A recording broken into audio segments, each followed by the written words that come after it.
Hello, genealogists. This is Craig, and this is Just Genealogy. And this past week, maybe the week before, we acquired the distribution rights to the Paw Prints publications, the Jacob Engelbrecht marriage ledger, death ledger, the Almshouse property and Almshouse ledgers, Frederick County, Maryland will index, and Annotated Life and Times of James W. Lantz of Carroll County, Maryland. So the Jacob Engelbrecht marriage ledgers and death ledgers cover the period 1820 to 1890. And Jacob Engelbrecht was an interesting person. He was a tailor in Frederick, Maryland, where he lived until his death in 1878. He was one-time mayor of the city, and he was interested in the happenings around him and wrote down his observations in a series of loose papers and short notebooks that became known as the Engelbrecht Diaries. When his original manuscripts became wet after a flood in 1868, he went through them and started individual ledgers for deaths, marriages, and property, abstracting his previously written diary. Paw Prints published both the marriage and death ledgers, and they added place and name indexes to it. The original marriage ledger is 176 pages, and the original death ledger is 304 pages. Both ledgers are headed by Mr.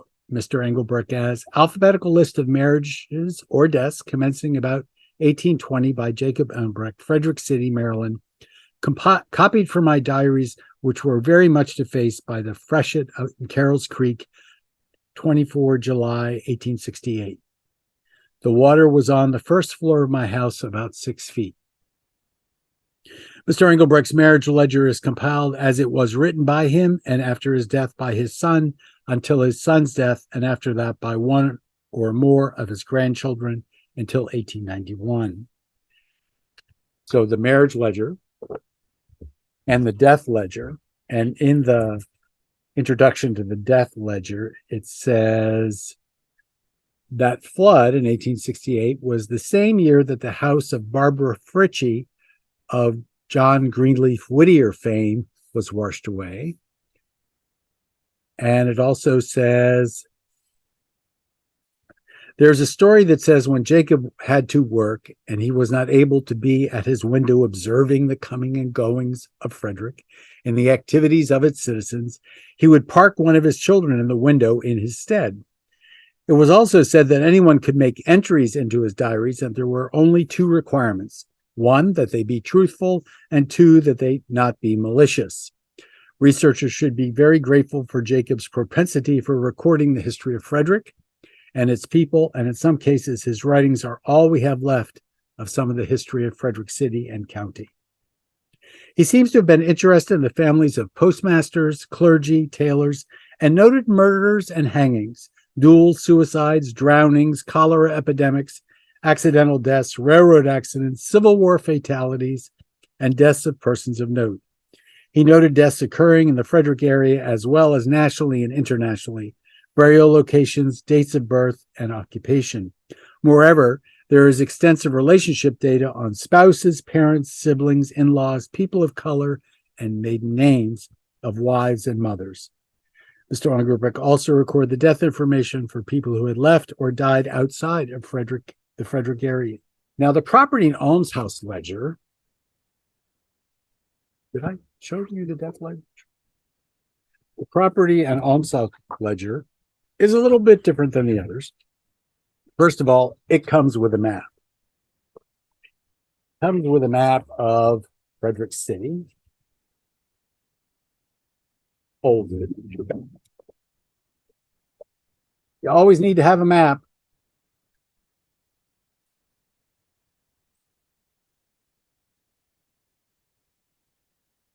That map is also available separately, but we haven't quite got that one figured out yet. It's not in the system.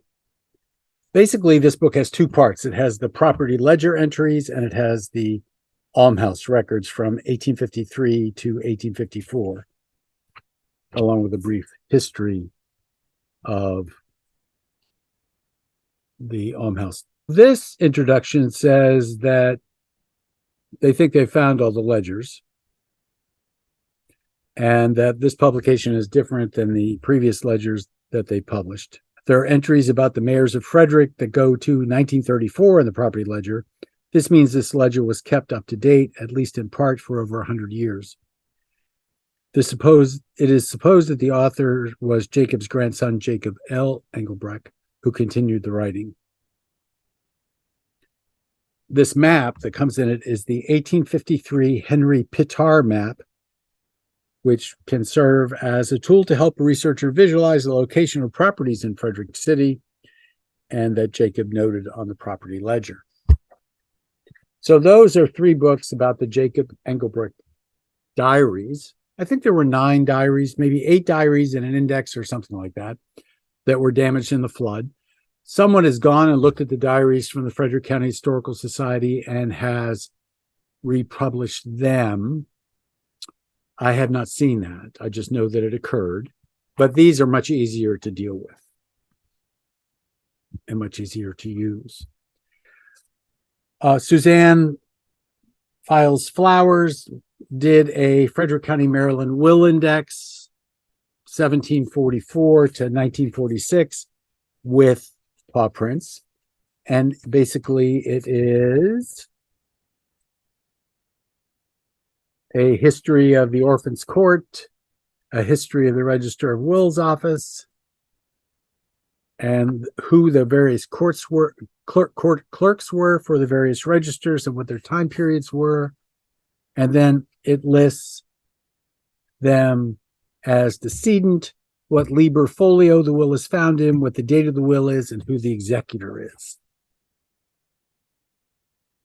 Sometimes there are separate codicils. There are a lot of all entries, meaning at all, meaning there was more than one executor, but she only lists the first executor. So this is a good supplement to Donna Valley Russell's Abstract of Wills, which doesn't go this far, of course, but for the beginning ones. The 5th and final book from Paw Prints is The Annotated Life and Times of James W. Lantz, Carroll County, Maryland, 1857 to 1889.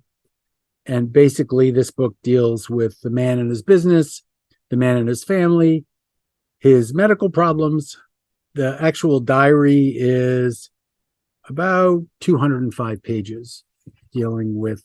So Carroll was formed from Baltimore County and Frederick County in, I forget the year, 18 something, mid 1800s. I should have remembered that. I lived in Carroll County for 10 years. But anyway, that said, Paw Prints, 5 books. We now distribute them and we will keep them in print when they go out of print. The Almshouse ledger is currently close to being out of print, as is, I think, the Death Ledger, but I'm not sure off the top of my head. There's not much on the top of my head anymore. So this is Craig, and this has been Just Genealogy. Don't forget the live stream, my birthday party on Wednesday at 5 o'clock. Come join us, bring a friend. You could give me another subscriber for my birthday. I would enjoy that. Best thing I could have. Thank you so much. See you tomorrow.